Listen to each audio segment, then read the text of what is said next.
Okay, let's just summarize what we've just done. Last lesson, not last lesson, a couple of lessons ago, we looked at electrolysis and we recapped that today. We needed to go over atomic structure again a little bit, and we also needed to go over ionic bonding a little bit. So we did that. We then did some half equations like we did last time for sodium and chlorine. Now we're doing it for lithium and chlorine. So the same sort of process.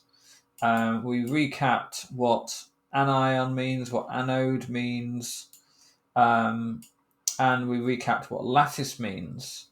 Now we're having a go at some questions over here, and it says, explain why solid magnesium chloride cannot be electrolyzed to give the necessary conditions for electrolysis and give the necessary conditions for electrolysis to occur. So you get 1 mark to say it's in a lattice, and another mark, if we have a look at this example up here, this is a solid ionic compound, a solid lattice. The other thing you want to say is the ions are not able to flow.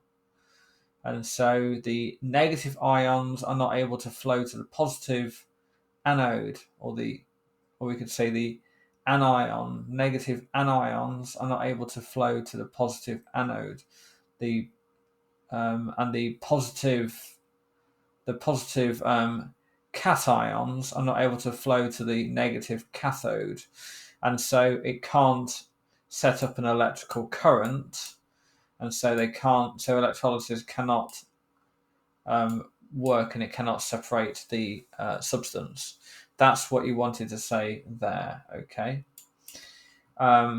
So we've got a few questions, quite a few different questions here, all to do with electrolysis, and they're not all that easy.